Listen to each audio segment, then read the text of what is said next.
دعوتك يا مجيب كل سائل والصلاة والسلام على سيد الأنبياء والمرسلين وعلى آله وأصحابه وأزواجه وعلماء ملته أجمعين. أما بعد فأعوذ بالله من الشيطان الرجيم. بسم الله الرحمن الرحيم. تعاونوا على البر والتقوى ولا تعاونوا على الإثم والعدوان. آمنت بالله صدق الله العظيم. مولاي صل وسلم دائما أبدا على حبيبك خير الخلق كلهم. حمد و صلاة کے بعد سامعین محتشم، بزرگوں، دوستوں اور بھائیوں، آج کا جو موضوع ہے ہمارے زمانے اور معاشرے کی طرف اگر نسبت کی جائے تو بڑا ہی اہمیت کا حامل ہے. وہ ہے مخلوق خدا پر مہربانی کرنا. ابھی بہت سارے انداز سے اس پر کلام ہے. میں نے قرآن مجید فرقان حمید سے سورہ المائدہ آیت نمبر 2 کو تلاوت کیا ہے. تعاونوا، ایک دوسرے کی مدد کیا کرو. تعاونوا، ایک دوسرے کی مدد. کہتے نہیں آپ سے تعاون کی اپیل ہے. یہ آپ کی لغت میں بھی یہی جملہ استعمال ہوتا ہے مدد کے معنی میں. تعاونوا، ایک دوسرے کی کیا کیا کرو؟ علی البر والتقوی. البر اور التقوی دو معاملات میں ایک دوسرے کی ہیلپ کیا کرو، مدد کیا کرو. بر یہاں پر نیکی کے معنی میں ہے، التقوی پرہیزگاری کے معنی میں ہے. تو معنی آیت کے اس حصے کا بنا تعاونوا علی البر والتقوی.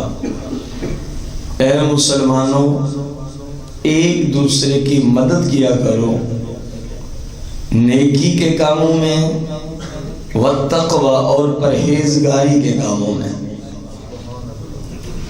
کن کن کاموں میں ایک دوسرے کی ہیلپ کرنی ہے؟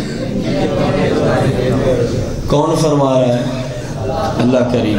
قرآن مجید ہے، کوئی اس کی تفسیر نہیں میں نے کی فی الوقت.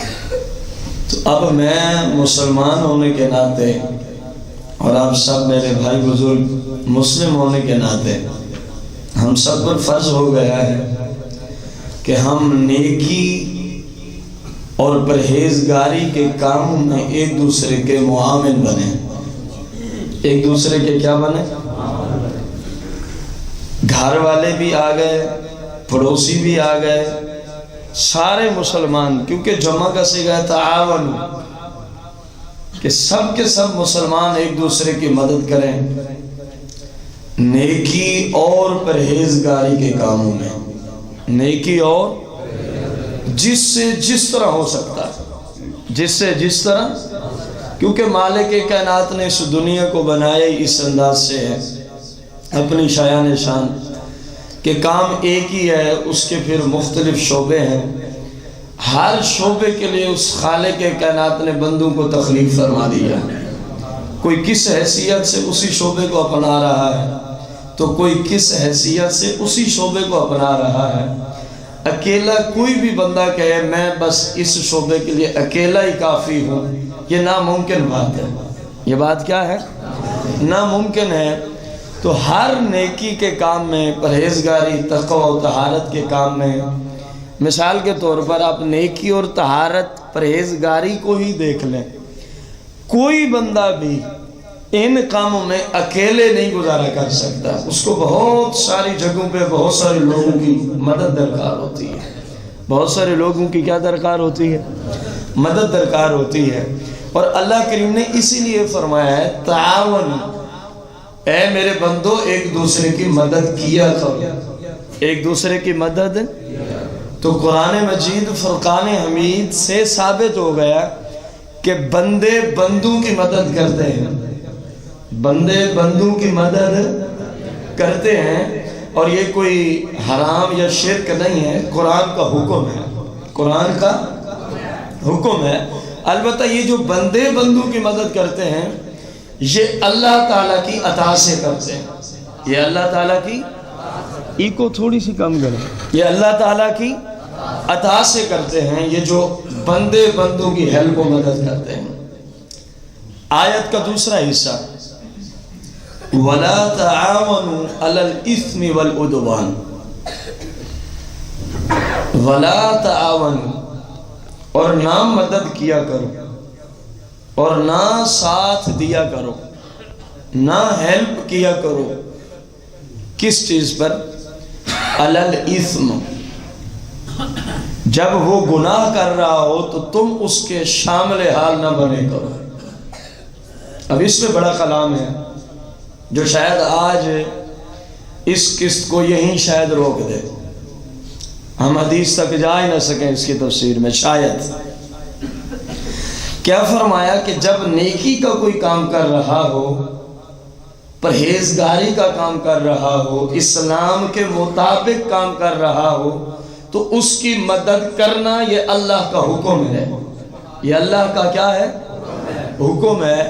اور اللہ کا حکم ہے وَلَا تَعَاوَنُوا عَلَى الْإِثْمِ، جب کوئی تمہارا مسلمان رشتہ دار، محلے والا، پڑوسی، بہن، بھائی، بیوی، شوہر، والدین، کوئی بھی جب گناہ کے کام پہ ہو، کم از کم تم اس کی مدد نہیں کر سکتے، کم از کم گناہ کے کام میں تم اس کی مدد، اگر تم سے روکا نہیں جا سکتا تو کم از کم اس کے گناہ کا حصہ بننے کی اجازت نہیں ہے، کم از کم اس کے گناہ کا حصہ بننے کی اجازت نہیں ہے۔ آیت کا ترجمہ سمجھ آیا؟ ابھی ایک جملہ اور ہے والعدوان بھی کھڑا ہے کہ عدوان میں بھی ایک دوسرے کی مدد نہیں کرنی۔ ہم تو ابھی بیٹھے ہیں صرف اسم پر کہ ایک دوسرے کا ساتھ تم نے اس وقت نہیں دینا جب وہ ساتھ مانگنے والا اسم پر ساتھ مانگ رہا ہو، اور اسم کا معنی ہے گناہ، اور گناہ ہر اس کام کو کہتے ہیں جو اللہ کریم عز و جل اور اس کے پاک محبوب صلی اللہ علیہ وسلم کی نافرمانی ہو رہی ہو، اسی کو گناہ کہا جاتا ہے۔ اب قرآن نے ہمیں روک دیا، کوئی بھی ہو گناہ کے معاملے میں اس کی مدد نہیں کرنی، کوئی بھی ہو نافرمانی کے معاملے میں اس کا ساتھ، کوئی بھی ہو، اس جملے کو بڑا غور سے دیکھنا ہے، کوئی بھی ہو جہاں اللہ اور اس کے رسول کی نافرمانی آ رہی ہو، تم نے اب اس کا ساتھ نہیں دینا، تم نے اب اس کا ساتھ۔ اس کی کثیر جزیات ہمارے معاشرے پہ لاگو ہوتی ہیں، کسی ایک آیت کے اسی ایک جملے کی، میں ان میں سے چند کی طرف رہنمائی کرنا چاہوں گا آپ کی، پتہ آپ کو بھی ہوگا امید ہے، لیکن جب اس انداز سے عرض کیا جائے تو وہ جو علم ہوتا ہے اس میں مزید نکھار پیدا ہو جاتا ہے، اس چیز کا جو علم ہوتا ہے اس میں مزید نکھار پیدا ہو جاتا ہے، اور جب نکھار آتا ہے تو ظلمت دور ہو جاتی ہے، تو ظلمت کیا ہو جاتی ہے، اور جب تک ظلمت دور نہیں ہوتی بندہ خود بھی گناہوں میں لگا رہتا ہے، اور گناہ کے کام کرنے والوں کی ہیلپ اور مدد بھی کرتا رہتا ہے، ہیلپ اور مدد بھی۔ میرا ایک سوال ہے آپ سب سے، کیونکہ بہت ساری جزیات کا تعلق اس ایک جملہ سے ہے، اور بدقسمتی سے وہ ساری باتیں ہمارے معاشرے میں پائی جاتی ہیں، اس لیے جب ہم اس آیت پہ مخلوق خدا سے مہربانی کرنا، مخلوق خدا سے مہربانی، کسی کے ساتھ احسان کا مطلب سمجھیں آپ، کسی کے ساتھ مہربانی یعنی نیکی کا مطلب سمجھیں آپ، کیا یہ کسی کے ساتھ احسان ہوگا؟ یہ کسی مسلم کے ساتھ نیکی ہوگی کہ ہماری وجہ سے وہ جہنم کی طرف دھکے کھائے؟ یہ احسان و مہربانی ہے اس بندے کے ساتھ؟ بولو تو صحیح، ابھی تو کلام شروع نہیں ہوا معاشرے پہ۔ ہماری کچھ دین سے دوریاں اس طرح بھی ہیں کہ جب کبھی کوئی اس طرح کے انداز سے قرآن و حدیث کی بات ہمارے سامنے آتی ہے، میں اپنے معاشرے کی بات کر رہا ہوں، آپ کی نہیں بات کر رہا، سمجھ آ رہی ہے نا آپ سے؟ جب کبھی کوئی ایسی بات آتی ہے کہ جو ہم خود کر رہے ہوتے ہیں اور کوئی سمجھانے والا اللہ کی طرف سے ہمارے ساتھ کوئی بھلائی کر رہا ہو تو ہم الٹا اسی کے دشمن بن جاتے ہیں، اس نے ہمیں یوں کہہ دی ہے۔ دشمن تو اپنا بننا چاہیے تھا کہ میں نے اپنی جان پہ ظلم کیا ہے تو کیوں کیا ہے، اپنے نفس کو جھنجھوڑنا چاہیے تھا، اپنے نفس کو ذبح کر دینا چاہیے تھا، لیکن بدقسمتی ہماری کہ جو ہمارے نفس امارہ کے کرتوتوں پہ مطلع کرتا ہے ہمیں، ہمارا اکثر لوگوں کا سب سے بڑا دشمن وہی ہوتا ہے، حالانکہ اس سے اچھا کوئی دوست نہیں ہو سکتا۔ قرآن و حدیث کی روشنی میں اس سے اچھا آپ کا کوئی دوست نہیں ہے، اس سے اچھا میرا کوئی دوست نہیں ہو سکتا۔ آپ بھائیوں سے ایک سوال ہے، قرآن نے کہا نا کہ گناہ کے کاموں پہ ایک دوسرے کی مدد، یہ جو کیبل ہے اس وقت میڈیا ہے، یہ گناہ کا نام ہے یا ثواب کا نام ہے؟ چاند ایک یعنی 1000 میں سے شاید ایک بات کو الگ رکھ دیں، کیونکہ 1000 چینل ہے تو کوئی ایک ایسا بھی ہوگا جس پہ کوئی شاید صحیح بات کی جا رہی ہے، سمجھ آ رہی ہے کہ نہیں آ رہی؟ اور جتنے فیصد اس چینل کو مسلمان دیکھتے ہیں وہ آپ کے سامنے ہے، وہ بات آپ کے سامنے ہے، اس کو مستثنا رکھیں آپ۔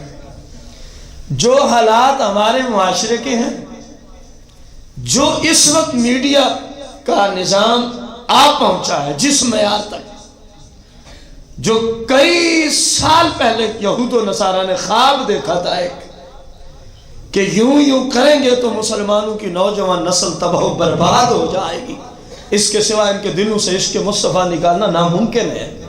جب ان کا کردار ہی ہمارے جیسا ہوگا تو ان کے رسول سے ان کی محبت کتنی رہ جائے گی؟ ایسے ہے کہ نہیں؟ کئی سال پہلے جو یہود و نصارہ نے خواب دیکھا تھا، آج کسی حد تک وہ کامیاب نظر آتے ہیں ہمیں۔ آپ اندازہ لگائیں یہ کیبل گناہ ہے کہ نہیں؟ اس کے ذریعے اللہ اور اس کے رسول کی شریعت کو توڑا جا رہا ہے کہ نہیں توڑا جا رہا؟ اس کے ذریعے اللہ اور اس کے رسول کا غضب نازل ہوتا ہے کہ نہیں ہوتا؟ اس ایک شک کو الگ رکھ دیں جس کو میں نے پہلے مستثنا کر دیا ہے، المباشر ہے یا مدنی چینل ہے، ان دونوں کو سائڈ پہ رکھ، ان دونوں کو کہاں رکھنا ہے؟ اور ان کو جتنا کوئی دیکھتا ہے وہ آپ سب کے سامنے۔ المباشر پہ کیونکہ بالکل عین شریعت ہوتی ہے، 24 گھنٹے المباشر جو چینل ہے سعودی عرب کا، اس میں ایک ذرا برابر بھی خلاف شرع کام وہ نہیں بولتے 24 گھنٹوں میں۔ کیوں؟ اگر تو پیچھے لائیو مکہ شریف دکھایا جا رہا ہو تو صرف قرآن کی تلاوت ہوتی، صرف کیا ہوتی ہے؟ قرآن کی۔ اور اگر اس کے پیچھے مدینہ منورہ کا شہر دکھایا جا رہا ہو، روضہ رسول کی زیارت کرائی جا رہی ہو، تو اس کے پیچھے صرف صحیح احادیث مبارکہ کی تلاوت کی جا رہی ہوتی ہے۔ میں نے خود سنا ان کی احادیث کو، میں پھر بات کر رہا ہوں، کوئی ایسی حدیث وہ نہیں لاتے اس چینل پر جس حدیث میں کوئی چھوٹی سی بھی خلاف شرع بات واقع ہو رہی ہو، وہ صرف انہی حدیث کو تلاوت کرتے ہیں جو میرے آقا کریم کے صحیح فرامین عالی شان ہوتے ہیں۔ اب ہماری قسمت کہ ہمیں وہ زبان سمجھ نہیں آتی، کیونکہ میں نے تھوڑی سی تفصیل اس لیے کی ہے، بہت سارے میرے دوستوں کو میرے اس جملے سے ممکن ہے اختلاف ہوتا کہ سعودی عرب کے چینل کا نام لے لیے، کوئی ہمارا دشمن تو نہیں ہے سعودی عرب، جو کام ٹھیک ہے اس کو ٹھیک ہے نا، ہر بندے پر فرض ہے۔ تم ثابت کرو، اگر میں نے غلط بات کی ہے تم ثابت کرو کہ اس چینل پہ قرآن کی تلاوت میں اور احادیث سے اور یہی کچھ وہ دکھاتے ہیں، اس میں کون سی غلطی وہ کر رہے ہیں؟ پوری دنیا کو قرآن کا پیغام پہنچا رہے ہیں 24 گھنٹے، پوری دنیا کو رسول کریم صلی اللہ علیہ وسلم. آپ کہیں جی ہمیں سمجھ نہیں آتی، تو آپ جتنے عربی بھی تو ہیں نا. اگر ہمیں نہیں سمجھ آتی عربی کی تو ہماری قسمت. آخر کائنات میں عربی زبان کو سمجھنے والے لوگ ہیں کہ نہیں ہیں؟ آپ کے پاکستان میں کثیر تعداد ہے جو ساری باتیں ان کی سمجھ رہے ہوتے ہیں، جو ساری باتیں ان کی، اور وہ صرف رسول اللہ کی حدیث کو پیش کرتے ہیں، صرف رسول اللہ کی. اور جن احادیث کو ہم مسلک کے اہل سنت والے اپنے عقائد و معمولات کے لیے چن چن کے لے آتے ہیں، میں نے ان کے ایسے پورے باب سنے آل مباشر پہ کہ پورا باب ہی انہی احادیث کے طیبہ کے اوپر وہ پڑھ کے آگے چلے جاتے ہیں. اب ہمیں نہ پتہ چلے کہ وہ کیا کہہ رہا ہے تو قصور ہمارا ہے، ان کا نہیں. وہ بالکل رسول اللہ کی شان بیان کرتے ہیں، سرور دو جہاں کا جو صحیح حدیث میں ہے. حتیٰ کہ وہ حدیث آپ کو کتنی بار سنائی، میں نے خود سنی ان سے، کہ سرکار نے حضرت ربیہ کو فرمایا تھا سالنی یا ربیہ، یہ صحیح بخاری کی حدیث. اے ربیہ آج تیرے دل میں، تیری جی میں جو آتا ہے مجھ سے مانگ لے، جو تیرے جی میں خواہش ہے مجھ سے مانگ. اب یہ حدیث جو پڑھ رہا ہے اس کا یہ اپنا ایمان نہیں ہے کہ رسول اللہ کا اختیار ہے، ورنہ پورے ورلڈ کو یہ حدیث وہ سنا کیوں رہا ہے؟ اور پھر ساتھ یہ بھی کہہ رہا ہے ھذا حدیث صحیح، یہ صحیح حدیث ہے، اس پہ ہمارے نزدیک کوئی کلام بھی نہیں ہے. تو سرکار کی بارگاہ میں ربیہ نے عرض کی یا رسول اللہ میرا دل یہ کرتا ہے کہ جنت میں جہاں آپ ہوں نہ بس اپنے ساتھ جنت میں فردوس عطا فرما دیں. فرمایا اب غیر ذالک، اے ربیہ یہ تو ہو گیا ہے، اب غیر ذالک، اس کے سوا کوئی خواہش ہے تو مانگ، یہ ہو گیا ہے، جنت میں ہم نے تجھے اپنا پڑوس عطا فرما دیا ہے. وہ کہتا ہے یا رسول اللہ بس خواہش ایک ہی رکھی ہے کہ جنت بھی ہو اور آپ کا دیدار بھی ہو، اس کے سوا کوئی خواہش ہی نہیں. دیکھیں یہ حدیثیں وہ اپنے چینل پہ پڑھتے ہیں. اب ہم نے یہ حدیث بیان کی تو آپ کو کتنی اچھی لگی، اگر وہ پڑھے تو اس نے جرم کیا. بس اس طرح کی حدیثیں وہ سناتے رہتے ہیں. اکثر ان کا کلام صحت سے ہوتا ہے اگر سے اس کے علاوہ بھی. اور دوسرا چینل ہے مدنی چینل، دوسرا چینل ہے مدنی چینل. اس پہ بھی الحمدللہ قرآن و حدیث کے مطابق 24 گھنٹے کام چل رہا ہے. یہ اللہ کا مسلک ہے اہل سنت پر. اتنا احسان ہے کہ اس پہ ایک پورا ماہ دن رات بھی بندہ قرآن و حدیث کی روشنی میں دلائل دینا، یقین جانے اس احسان کا کما حق ہو، ہم دلائل سے ثبوت بھی پیش کر سکتے جتنا اس زمانے میں اس وقت مسلک ہے اہل سنت پر اللہ کریم کا یہ احسان ہے کہ مدنی چینل کے ذریعے مسلک حق کا اہل سنت کی تبلیغ پورے ورلڈ میں ایک ایک گھر تک پہنچ رہی ہے. الحمدللہ اللہ احسان نہیں. تعصب جس کو ہے وہ اپنے تعصب میں مرے، اس کی بات ہم نہیں کر رہے. ہم بات کرتے ہیں کھری اور صاف جو اصولوں کے تحت پوری ہو. جو صحیح ہے وہ صحیح ہے، جو صحیح ہے وہ صحیح ہے. ان دو کے علاوہ آپ سے سوال ہے، کیبل کے اوپر جتنے چینل چلتے ہیں، میں اپنی معلومات کے اعتبار سے جو مجھے دوستوں سے ملی، میرے پاس وہ کیبل ہی نہیں، اس میں گناہ ہے یا ثواب ہے؟ اب آپ کہیں گے جی کیو ٹی وی بھی ہے، اس پہ لڑکیاں آتی ہیں پورے ورلڈ پہ نعت پڑھ رہی ہیں، یہ کون سا اسلام ہے؟ اور جس عورت کی آواز قرآن پڑھے باہر نہ جائے، وہ میڈیا پہ آ کے اور مصنوعی حسن اختیار کر کے پھر اس انداز میں نعتیں پڑھے کہ اچھے خاصے بندے پاگل ہو جائے اس کی آواز کو سن کے، یہ اسلام میں جائز ہے؟ اس لیے میں نے کیو ٹی وی کو خارج کیا. یہ اسلام کے خلاف کرتے ہیں. میرے بھائی آپ سب سے سوال ہے، یہ جو کیبل کا کنیکشن دے رہے ہیں، گناہ پہ مدد کر رہے ہیں یا ثواب پہ؟ بولو کچھ نہیں ہوتا. الحمدللہ ہم اسی معاشرے کا حصہ ہیں، ہم نے اس کو سنوارنا ہے، ہم نے اسی معاشرے کو سنوارنا ہے. اللہ ہمت دے گا، انشاءاللہ یہ معاشرہ سنور جائے گا انشاءاللہ الرحمن. شرط یہ ہے کہ آپ کا ساتھ ہونا چاہیے. اکیلا بندہ، میں نے پہلے جملہ بولا، کسی شعبے میں کچھ نہیں کر سکتا، آپ کا ساتھ درکار ہے. اور ابھی قرآن پڑھا کہ جب کوئی نیکی میں اچھے کام میں آپ سے ساتھ مانگے تو اللہ کا حکم ہے اس کا ساتھ دینا ہے، اس کا ساتھ ہے۔ ماہانہ کیبل والے کو کتنے پیسے دیتا ہے فی گھر؟ 200 روپیہ، 100 روپیہ، 50 جو بھی ہو۔ بتائیے یہ قرآن کی اس آیت میں ہمارے وَلَا تَعَاوَنُوا عَلَى الْإِثْمِ، گناہ پہ کسی کے ہیلپ نہ کرنا۔ اگر مسلمان اس کیبل والے کی یہ ہیلپ چھوڑ دیں، یہ کتنے دن اس کاروبار کو چلا کے بیٹھے گا؟ سوال ہے، ناراضگی نہیں، سوال ہے۔ اگر مسلمان کہیں بھائی قرآن نے روکا ہے، ہم گناہ پہ آپ کی مدد نہیں کر سکتے، ہم گناہ کے کام پہ آپ کی، میرے بھائیوں جب معاشرہ اتنا بگڑ جائے، اس سٹیج پہ آ جائے جس پہ اب کھڑا ہے، اس کا طریقہ صرف بائیکاٹ ہو سکتا ہے عوام الناس، کیونکہ ہم حاکم میں وقت نہیں ہے کہ ہم ان کی جناب والا وہ ہاتھ ہی کاٹ کے رکھ دیں جو برائی کی طرف بڑھتا ہے، یہ حاکم کی ذمہ داری ہے۔ عوام کی ذمہ کیا ہوتا ہے؟ اگر کوئی صورت سمجھ نہیں آتی تو کم از کم اس سے بائیکاٹ کر دیں، اس سے کیا کر دیں؟ دیکھو نا، کافروں سے سبق سیکھ لو۔ جب انہوں نے دیکھا کہ رسول اللہ ہمارے کسی بھی معاملے کو نہیں مانتے، صحابہ ہمارے کسی بھی جال میں نہیں پھنستے، 3 سال کا عرصہ شیب ابی طالب میں میرے آقا کریم، صحابہ اہل بیت محصور رہے، اور اندازہ لگائیں اس معاشرے کو بھی دیکھیں، اور آج ہم کون سا قدم نہیں اٹھا سکتے، اس زمانے کو بھی دیکھیں، اپنے آقا صحابہ اہل بیت کی تبلیغ کا اندازہ لگائیں، ان لوگوں نے کتنی مشکلات میں اللہ کے دین کا ساتھ دیا ہے، اور ہم کتنی آسانیوں میں اللہ کے دین کا ساتھ نہیں دے سکتے اور قرآن کی آیت پہ عمل نہیں کر سکتے۔ اب مکے والے کافروں نے پتہ کیا کہا ہے؟ یہ کسی طرح ہمارے قبضے میں نہیں آتے، اب ان سے بائیکاٹ کرو۔ اب کیا کرو؟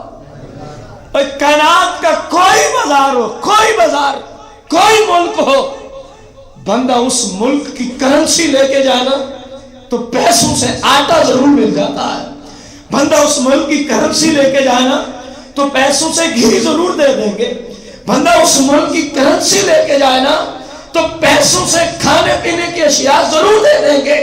اپنے محبوب کی تکلیف کو سمجھتے ہوئے میں آج کہنے چلا ہوں، میرے آقا کو 3 سال مکے میں ایسے بھی گزارنے پڑے کہ ان بدماشوں نے کہا محمد صلی اللہ علیہ وسلم یہ ان کے ساتھی پیسے بھی لے کے ہیں تو ان کو سودے نہیں دیتے۔ آپ نے لگایا اندازہ؟ پیسوں سے میرے آقا کو سودے نہیں ملتے، پیسوں سے، کرنسی سے میرے صحابہ کرام اہل بیت اطہار جیسے نفوس قدسیہ کو مکے والے سودے نہیں دیتے، آٹا نہیں دیتے، کھانے پینے کے اشیاء پیسوں سے نہیں دیتے، حتیٰ کہ میرے آقا کریم صحابہ و اہل بیت نے آنے والی امت کو درس دیتے ہوئے جنگل کے پتے کھا کے بھی دن گزارے، جنگل کے پتے کھا کے بھی دن گزارے۔ اندازہ لگا جن کی تبلیغ میں اتنا اخلاص تھا، جن کی تبلیغ میں اتنا للہیت تھی کہ یا اللہ بھلے لوگوں نے ہمیں مجبور کر دیا، ہم تیرے دین پہ چلتے ہوئے اب کھانا کھانے سے بھی معذور ہو گئے، پیسے ہمارے یہ لوگ ہمیں پیسوں سے کچھ نہیں دیتے، لیکن یا اللہ ہم تیرے دین کا ساتھ نہیں چھوڑیں گے، ہم تیرے دین کا ساتھ۔ دیکھو کافروں نے کہاں تک اسلام والوں کو ستایا ہے، اور ہم اسلام والے ہو کے ہمارے گھروں تک وہ کافر پہنچ گیا ہے، ہمارے بچوں کی عزت کفر نے پامال کر لی ہے، ہمارے بچوں کا مستقبل کفر نے تباہ و برباد کر دیا ہے۔ ہم کس صراط مستقیم کے متلاشی ہیں کہ ان کافروں کی مدد کر رہے ہیں کہ تم ہماری نسل کو برباد کرو، ہم تمہاری مدد کریں گے۔ میں نے جملہ غلط بولا؟ وہ کافر ہو کے اسلام کو مٹانے کی اتنی کوشش میں لگے ہوئے، اور ہم مسلمان ہو کے اپنے اسلام کو مٹانے کے لیے ان کافروں کا ساتھ دے رہے ہیں۔ کتنا فرق ہے ان لوگوں کی تبلیغ اور دینداری میں اور ہماری دینداری میں، فرق ہے کہ نہیں؟ وہ جنگل کے پتے کھا کے بھی اللہ کا شکر ادا کر رہے ہیں، پیسے بھی ہیں، خریدنا بھی جانتے ہیں، خریدنا بھی جانتے ہیں، پکانا بھی جانتے ہیں، لیکن معاشرہ ایسا ہو گیا ہے پیسوں سے ان کو کچھ نہ دو، شاید یہ اسلام کی تبلیغ چھوڑ دیں۔ انہوں نے کہا یہ جانیں تو جا سکتی ہیں لیکن اسلام کے خلاف کام نہیں ہو سکتا۔ اور ادھر ہمیں انہوں نے اسلام کی دیوار کو کس قدر مضبوط کیا، اسلام کے پودے کو کس کس انداز میں پانی سے سیراب کیا، اور ادھر ہم ہیں وہ کافر ہمارے گھروں تک ہمارے ہی دین اسلام کو مٹانے کے لیے سب کچھ پہنچا چکا۔ ہم کہتے ہیں تجھے پریشان ہونے کی ضرورت نہیں، تیرا یہ جو خرچ ہو رہا ہے اس سے بھی زیادہ ہم تجھے دے دیں گے، تو آ تو صحیح ہمیں برباد کرنے۔ ایسا ہے کہ نہیں؟ اندازہ لگو یہ کون سی دینداری ہے؟ صرف نعرے بازیوں سے تو بندہ عاشق رسول نہیں بن جاتا نا، صرف بندہ جھوٹے دعووں سے تو عشق رسول کا جو منصب سنبھالے ہوا ہے آج کل ہم نے وہ پورا تو نہیں ہوتا نا۔ عشق رسول کے کچھ اور بھی تقاضے ہیں، نعرے تو تقاضوں میں آتے ہی نہیں ہیں، یہ تو ہماری شیطان کے جال میں پھنسے ہوئے ہیں لوگ، یہ تو کوئی عشق رسول نہیں ہے۔ قرآن نے کہا کہ گناہ کے کام پہ کسی کی مدد ہم میں سے کون ہے جو نہیں کر رہا؟ اور یہ صرف گناہ نہیں، اس میڈیا کے ذریعے لوگوں کے ایمان لوٹے جا رہے ہیں۔ کتنے ایسے کلمات ہیں فلموں میں، کتنے ایسے کلمات ہیں ڈراموں میں، کتنے ایسے کلمات ہیں گانے بازوں میں کہ جن کی وجہ سے ایمان ہی ختم ہو جاتا ہے، ایسا کہ نہیں؟ لیکن جو سامنے بیٹھا ہے اس بیچارے کو کیا پتا کہ اس نے کیا کہا، وہ تو خوش ہو کے کہتا ہے جی میں نے جناب یوسف علیہ السلام کی فلم بھی دیکھ لی، وہ تو خوش ہو کے ہمیں یہ جملے بولتے، میں نے سرکار دو جہاں کی جنگ بدر کو دیکھا، میں نے جنگ حنین کو دیکھا ہے، میں نے فلاں فلاں معاملہ دیکھا ہے، تجھے اتنا شعور بھی نہیں ہے؟ وہ جو زمانے کا کنجر فاسق و فاجر ہے اس کو انہوں نے ایک نبی بنا کے تیرے سامنے پیش کیا، تو پھر بھی اپنی آنکھوں کو لگا کے بیٹھا۔ یہ ہے عشق رسول کا تقاضا۔ زمانے کی سب سے بڑی زانیہ خاتون کو انہوں نے کسی نبی کی بیٹی، کسی نبی کی بیوی، کسی نبی کی ماں بنا کے میڈیا میں پیش کیا، مسلم کی آنکھیں پھر بھی اس کو دیکھ رہی۔ یہ ہو رہا ہے کہ نہیں ہو رہا؟ بولے نا آپ۔ کتنے گھروں نے بائیکاٹ کیا، کیبل والوں کا ہو بغیر تو تم نے اب یہاں تک پہنچا دیا ہمیں کہ انبیاء کی توہین ہمارے گھروں تک آ پہنچی ہے، انبیاء کی بیویوں بیٹیوں کی بہنوں کی توہین ہمارے گھروں تک پہنچا دی ہے۔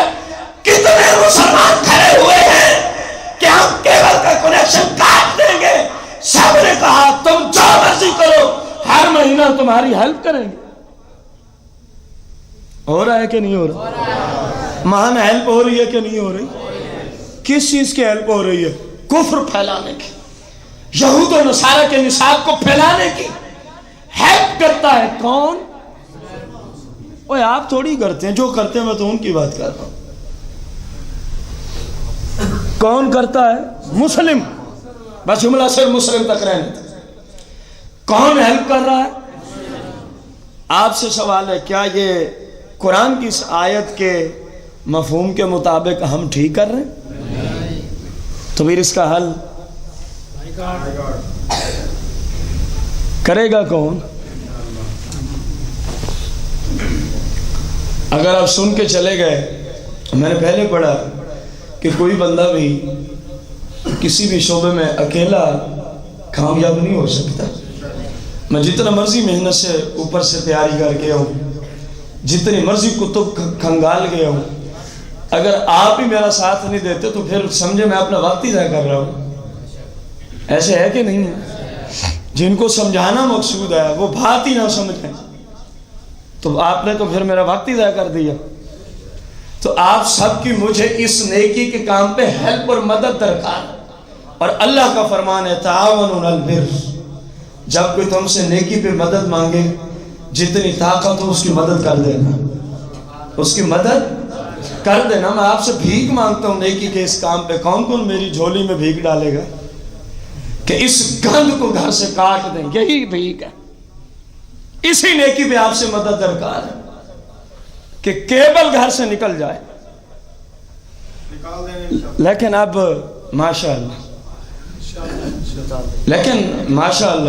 ماشاءاللہ کچھ نہیں ہوتا. اگر کسی کو آیت سمجھ آئی ہے تو وہ اظہار کر دے, کچھ نہیں ہوتا, الٹا ثواب ہی ہوگا انشاءاللہ.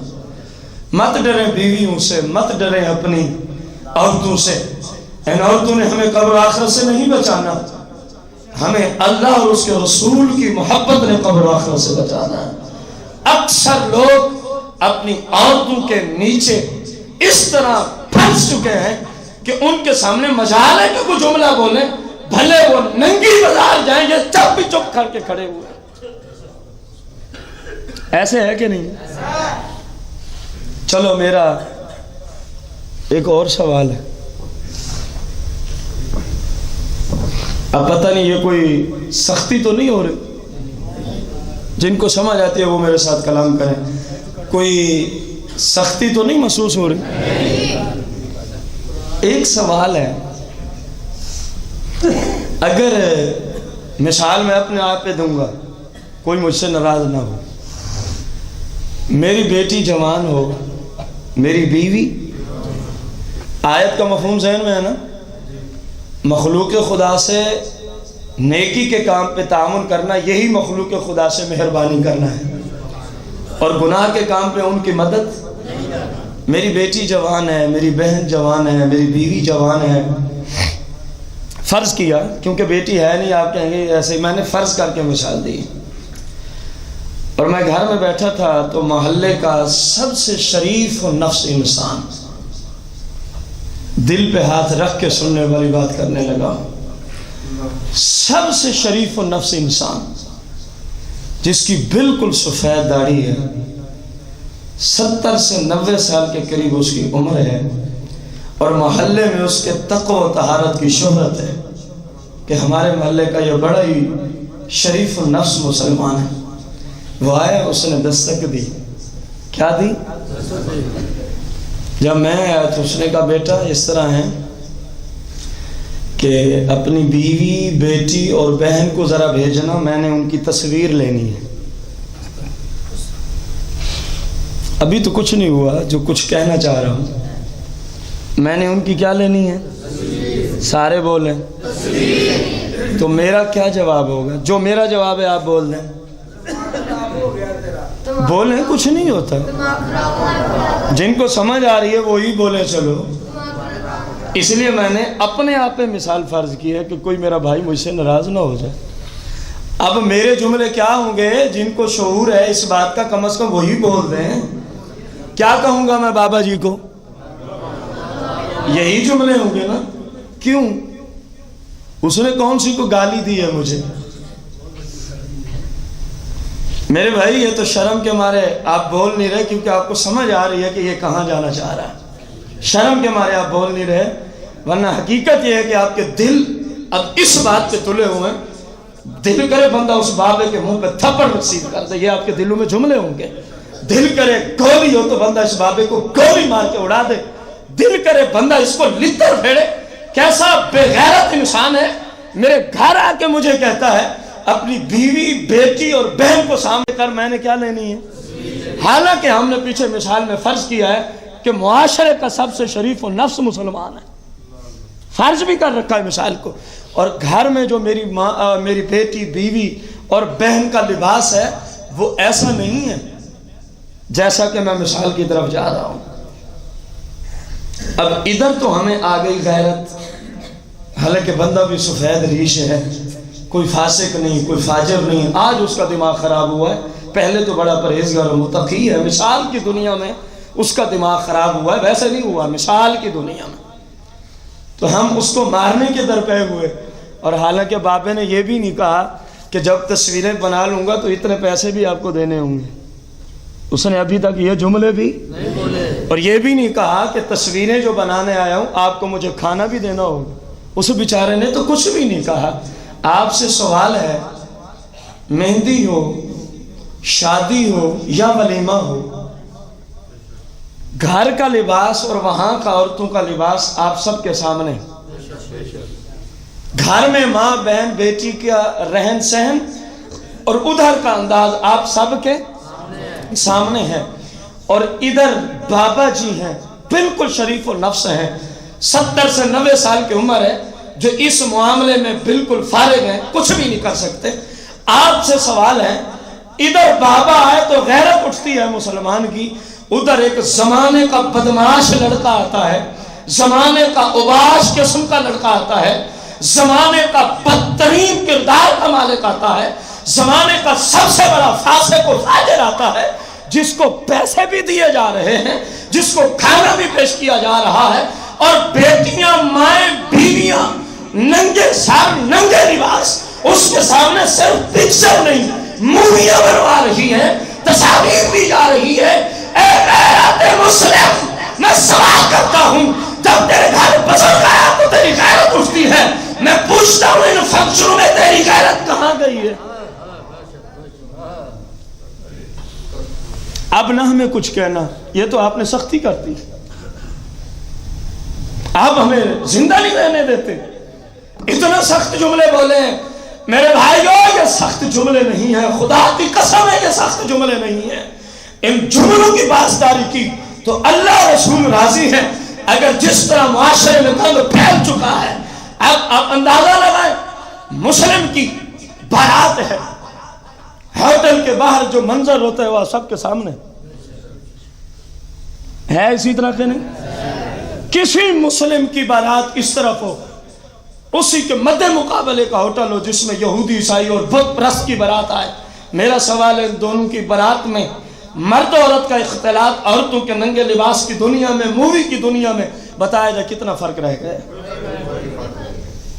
آخر مسلمان اور کافر میں فرق تھا تو ضرور، یہ مٹ کیوں گیا ہے؟ اور پھر یہ بات بھی آپ کو بتا دوں، کسی کی گناہ کے کام پہ مدد، جب پتہ ہے کہ ایسے گناہ ہوتے ہیں وہاں، تو سرکار کی حدیث کا پتہ نہیں ہے؟ فرمایا جب کوئی دعوت کرے اگر اس میں گناہ ہو تو اس کی دعوت قبول نہ کرنا۔ قرآن بھی کہہ رہا ہے اس کی دعوت قبول۔ ہم جاتے ہیں فنکشنوں پہ کہ نہیں جاتے؟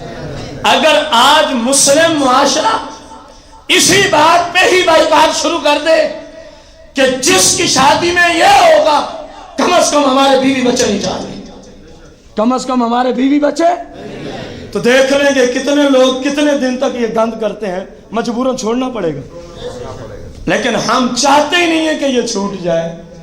ہمارے حالات تو ایسے ہیں کہ جو فلموں میں، جو ڈراموں میں زمانے کی کنجریوں کو مختلف انداز میں لڑکیاں دیکھتی ہیں، کافر یہی تو چاہتا تھا، جو آج وہ اس کام میں کامیاب ہو گیا، وہ اسی انداز میں پھر اپنی پکچر دے رہی ہے، وہ اسی انداز میں، اسی لب و لہجہ میں اپنی مووی بنوا رہی ہے۔ آج ایک مسلم، میں ایک بہت بڑی دردمانہ بات کر رہا ہوں، آج ایک مسلم عورت بیچاری ان تمام فنکشن سے محروم ہو گئی ہے۔ اس کے قریبی رشتہ داروں کا فنکشن ہے لیکن وہ بیچاری نہیں جا سکتی، جس کو اپنی قبر و آخرت یاد ہے وہ جاتی بھی نہیں، وہ جاتی بھی نہیں ہے۔ اس کے ساتھ ظلم ہے کہ نہیں؟ اس کے قریبی رشتہ داروں کا فنکشن ہے لیکن وہ اس لیے نہیں جا سکتی کہ آگے تو یہودیوں کا نظام ہے سارا۔ اللہ نے فرمایا کسی کی گناہ کے کام پہ مدد، تو گھر میں یہ ساری باتیں غیرت مسلم کے منافی ہیں، تو ادھر کیوں غیرت مسلم برداشت کرتی ہے؟ اور گھر میں تو عورت صحیح لباس میں ہوتی ہے، ادھر کا جو ٹائٹس اس وقت چلے، باریک لباس، میرے آقا نے 1400 سال پہلے خبر عطا فرما دی تھی، فرمایا کہ میری امت میں زمانہ عورتوں پہ آنے والا ہے، صحیح بخاری کی حدیث ہے کہ عورتیں الکاسیات والآریات، فرمایا لباس کے باوجود ننگی ہوں گی، لباس کے باوجود، الکاسیات لباس پہنی ہوئی عورت، والآریات ننگی عورت، فرمایا لباس ہوگا لیکن وہ ننگی ہوں گی۔ مطلب کیا ہے؟ یا اتنا ٹائٹ ہوگا جتنا ہمارے زمانے میں چل گیا، یا اتنا باریک ہوگا جس طرح ہمارے زمانے میں چل گیا، یا ہاتھ بازو لباس پہنے گی۔ میرے بھائیوں بزرگوں، سرکار نے فرمایا ایسی فاحشہ خاتون کو میرا رب جنت کی خوشبو بھی نہیں سونگنے دے گا۔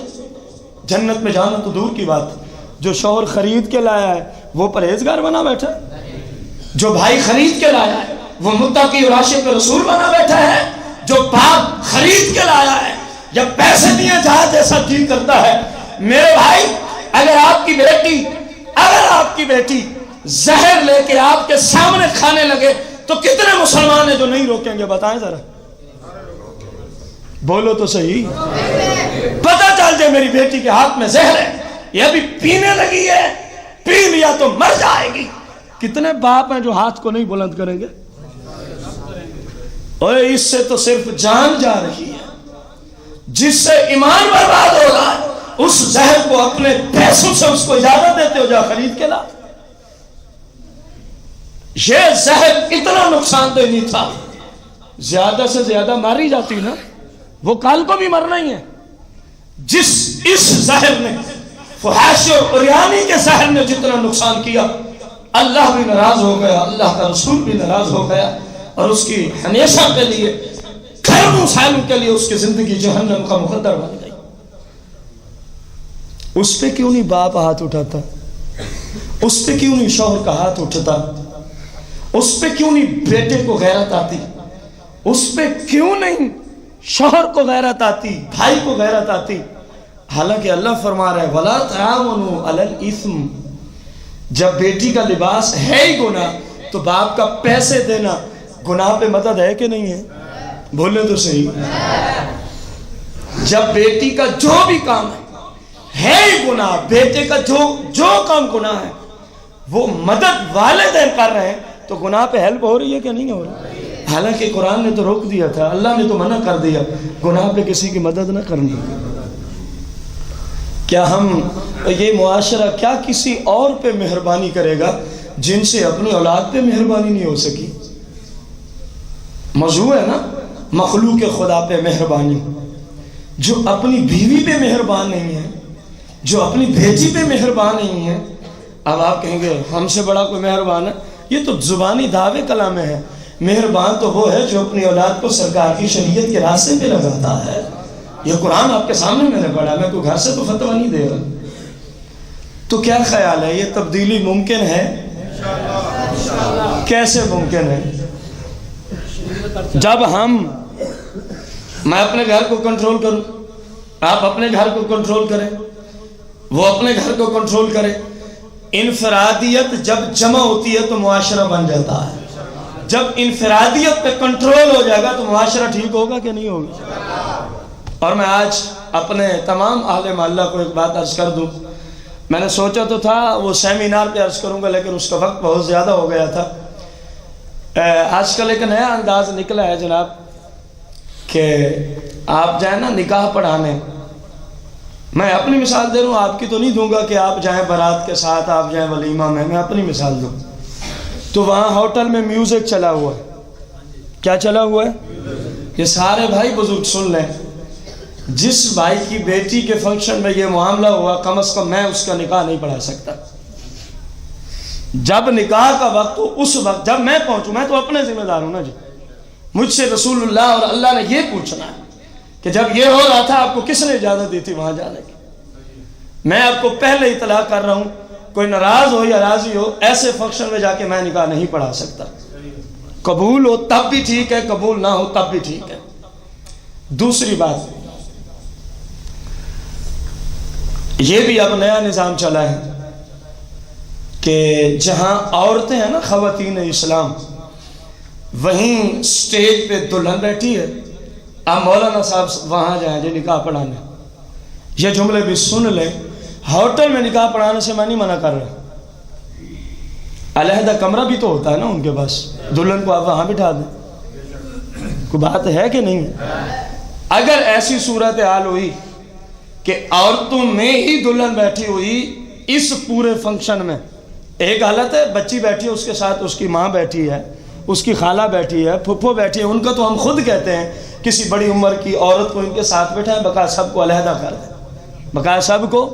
لیکن یہ ایک کمرے میں تو ممکن ہے، اور پورے حال میں یہ ممکن نہیں رہتا، پورے حال میں یہ ممکن، ایسا نکاح کم از کم میں نہیں پڑھا سکتا۔ ایسا نکاح کم از کم میں نہیں پڑھا سکتا، یہ میری کچھ مجبوریاں ہیں، یہ میری کچھ کیا ہیں؟ مجبوریاں ہیں۔ اور پھر جب کھانے کے بعد دلہا صاحب وہاں جاتے ہیں اسی سٹیج پہ، ہماری مائیں بہنیں سامنے بیٹھی ہیں، بتائیں یہ جائز ہے؟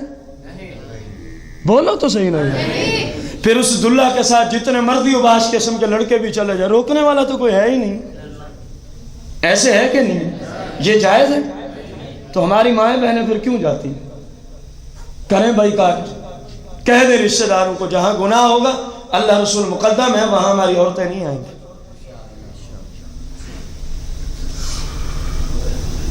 قرآن ہے وَلَا تَعَاوَنُوا عَلَى الْإِثْمِ، ابھی والعدوان باقی ہے کہ گناہ کے کام پہ ایک دوسرے کی مدد مت کرنا۔ دیکھو میں نے جو کچھ کلمات آپ سب بھائیوں بزرگوں کے سامنے رکھے ہیں، موضوع تو اتنا طویل ہے، زندگیاں بیت جائیں، معاشرے کی خرابیاں اتنی ہیں کہ زندگی تو بیچاری ختم ہو جائے، لیکن یہ موضوع نہیں رکتا، یہ موضوع نہیں رکتا۔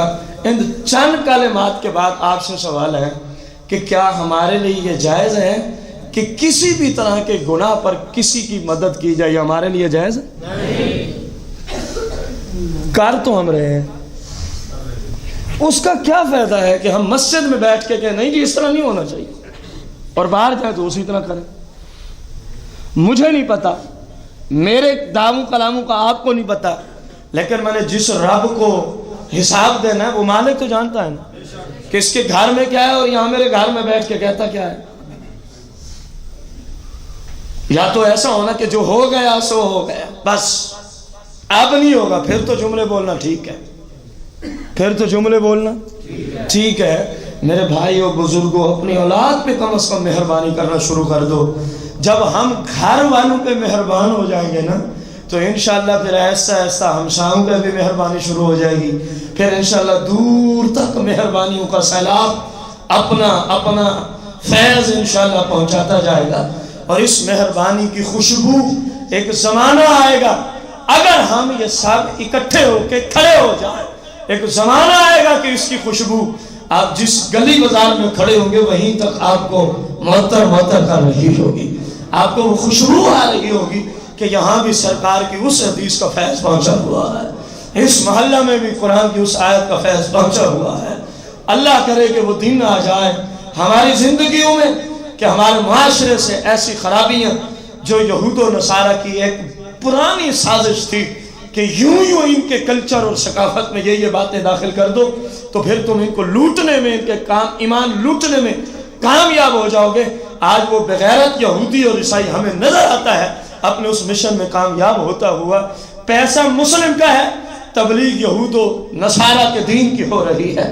پیسہ مسلم کا ہے، وقت مسلم کا ہے، گھر مسلم کا ہے، نصاب یہودی اور عیسائی کا چلتا ہے۔